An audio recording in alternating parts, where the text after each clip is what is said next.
Hello, Dr. Brad Hulsevus here, and welcome to another edition of Ask the Chiropractor. Ask the Chiropractor is my little podcast that I do when someone has a question about chiropractic or chiropractic care. I try to answer.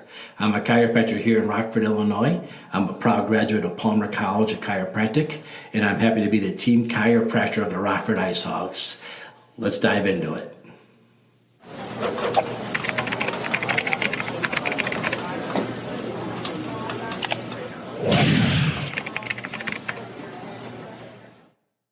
Hello, and thanks for joining us for another episode of Ask the Chiropractor. Remember, if you have questions about chiropractic care, the only person qualified to answer that would be a chiropractor. Just like if I had a question about a tooth as a chiropractor, I would not answer that. I would ask a dentist. So let's dive into this week's question. I was recently asked a question by somebody when I was working out over at the gym again. And the question I was asked is, what is something that we see in a chiropractic clinic that is a abnormal finding, meaning that patients should not have this, but it's become so common, like almost everybody we see has this problem, that this problem's becoming the common and not the uncommon anymore. But it's not right. You're not supposed to have this, and that's really easy. Almost any chiropractor can answer this within seconds. It would be neck posture. Almost everyone comes in with a forward head posture, meaning that their head's way out over their shoulders, and not only that, but their shoulders are rolled forward.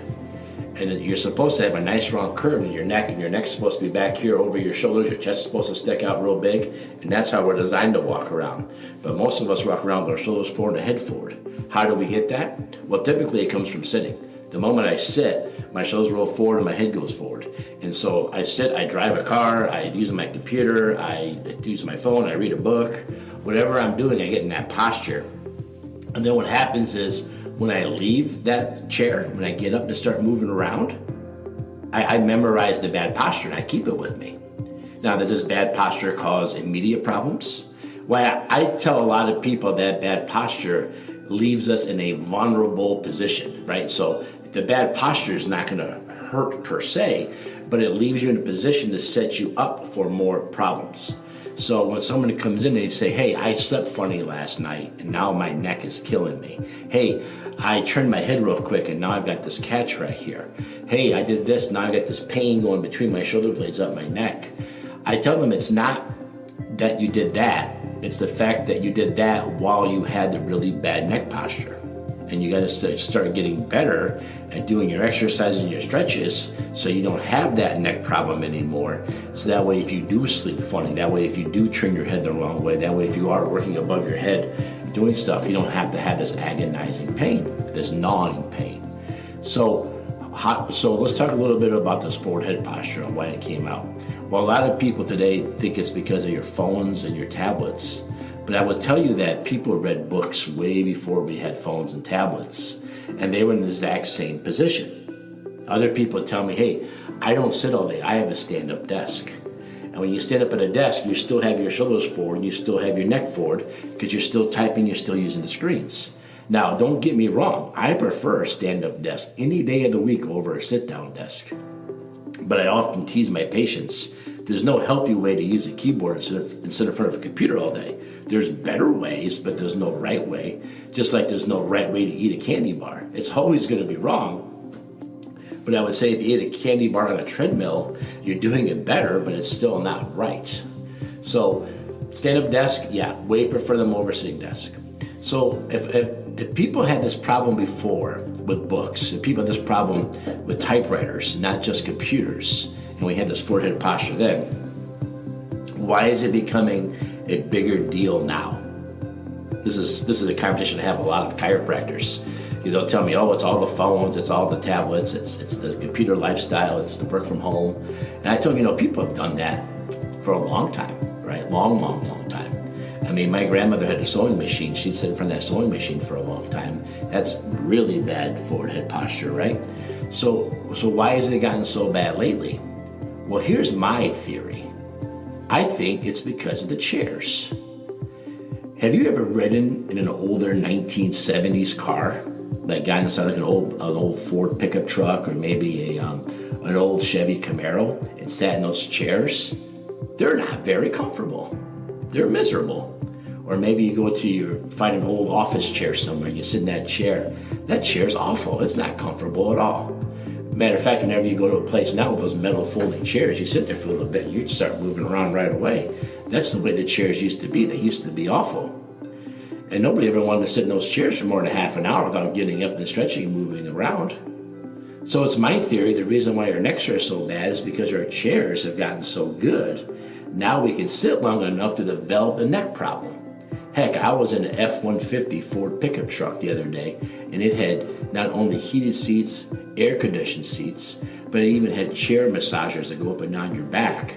Plus, now the car in the interstate drives itself, so you can just sit back and just let the car go, and it's real easy just to sit there for a long, long time, and it doesn't hurt your back. And again, when you're sitting with this with your neck, it doesn't hurt per se, but you're getting this more and more and more of this neck posture. Where in the old days, like I said, I'd see some of these like gaming chairs they're making now for the kids that like to play the video games hours at end. These gaming chairs, you ever sit with those things, it's like a giant cushion just wrapping around you. It's really comfortable. But now you got that person playing the video games the whole time, and their spine's just going to get more and more in that forward head posture, worse and worse and worse. Where before, if the chair was uncomfortable, they would get up and move around. They'd have to because their lower back hurt too much. When I go back and look at my grandpa's records, I'm a third generation chiropractor. Grandpa started 75 years ago. He saw tons of people for lower back issues. And I didn't see that many neck issues. It was definitely more lower back than neck issues. And, we just recently, we had all these paper x-rays. We go back and look at the abnormal neck curves. And I was looking at some of the old charts that even my father saw people in the 70s and the 80s and the 90s. And the forward head posture was not written on every chart. Now today, like I said, what's an abnormal finding that's become normal? We don't write down when they lost their neck curve. Now we actually make a note in their chart when they actually have their neck curve. Like, holy cow, you have good neck posture. We make a note of that because it's so infrequent. We just don't see it no more. So the biggest problem with the forward head posture is not only that your shoulders are forward and your head's sticking out, but every inch forward your head goes, gravity pulls down equivalent of 10 extra pounds on your neck for every inch forward. So what you do is you see these elderly people like at church or the grocery store, and they have their head way out like this, and they get that great big hump between their shoulders. They start hunching over really big. And some people will call it osteoporosis, some people will call it scoliosis. And what it is the human head weighs the same as a bowling ball. And all that extra 10 pounds adds up over time, and you start to see the spine just take the abuse of it. And a lot of times, too, you can actually see a thing they call compression fractures, where the vertebrae are nice rectangular bricks will start to get compressed on the front side, and they'll start to lose more like a wedge than a brick anymore. And we start to see the vertebrae lose their integrity over time, and that gets to be really painful as those start to deteriorate and break down. And they have a medical procedure they do for that, but I'll tell you, I haven't had anybody have that done and be grateful about it, because they just inject you with plaster and trying to save the height. But it's the best we got, but it's not very good.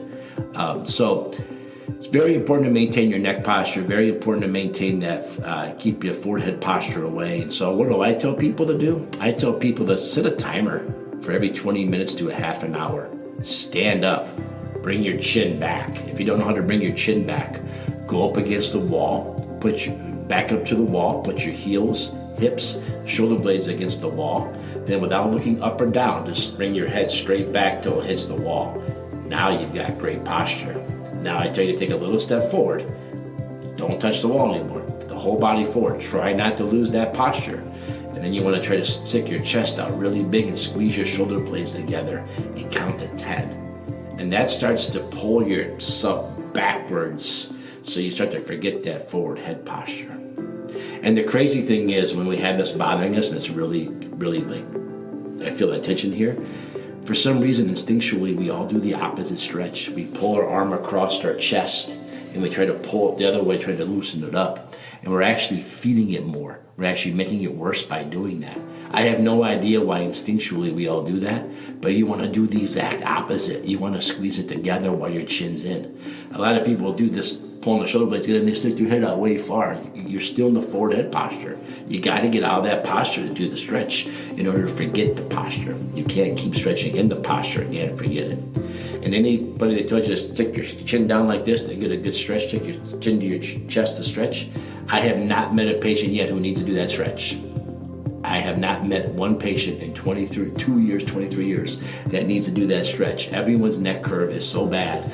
I am not worried about forward flexion. I am not worried about you being able to look down. I'm worried about you being able to look up. I'm worried about you being able to look left and right. I'm worried about bringing your left ear to your left shoulder, your right ear to your right shoulder. I am not worried about you looking down. So that stretch is just useless because you're actually helping the forward head posture more. So there you have it. What's an uncommon finding that's become so common we expect to see it now? Forward head posture. All right, well, if you have a question for the chiropractor, make sure you go to my website, rockforddc.com. That's ROCKFORDDC.com. Hit the contact us, submit me your question. Otherwise, wherever you're listening or watching this, you can go ahead and leave a comment below, and I'll be sure to get back to you. If you like these, make sure you check out others, share these, hit the like button wherever you're listening to this. And also on my website, if you go to the blog page, you can see all 200 of my Ask the Chiropractor questions. Remember, if you have a question about chiropractic or chiropractic care, only person trained and qualified to answer that would be a chiropractor. So go ahead and ask the chiropractor your chiropractic questions. All right, everybody, stay healthy, stay safe. Remember, ask the chiropractor. Thank you.